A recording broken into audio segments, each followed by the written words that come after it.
ఏంది అంత కోపంగా చూస్తున్నావు? రోజు నిన్నే తాగుతా కదా, ఇవాళ ఒక్క రోజు మీ చెల్లైన లైట్ బీర్ ని తాగుతానే ప్లీజే. నేనుండగా దాన్ని తాగుతా అంటావా? నీకెంత ధైర్యం రా? అరే ప్లీజే, మీ ఇద్దరు ఒక్కింటోళ్ళే గానే అర్థం చేసుకోవే. ఇంతవరకు దాన్ని తాగలేదే, ఇది ఒకటేసారి తాగుతానే ప్లీజే. సరే ఇన్నిసార్లు అడుగుతున్నావు గనక ఓకే అన్నా అని దాని దగ్గరనే ఉన్నావు అనుకో, నీకు వలుగుతుంది రే. సరేనే.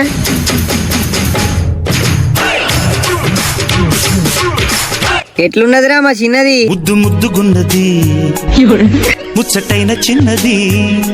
ఆహా అవునా చిన్నదానా? మరి ఆ కుర్రోడు తాగుతా నీకేమనిపించిందే? జోరు జోరుగున్నది కుర్రవాడి సంగతి. ఏమైంది రో? ఏమో ఆలోచిస్తాను. మరి లేతగుంది బాడి, భరిస్తుందన కబాడి. ఇష్టమైన ఒత్తిడి ఇంపుగానే ఉంటది, ఇందాక వచ్చాక సందేహమేమో. అరే దానికి ముద్దిత్తవేంద్ర? అరే నన్ను మోసం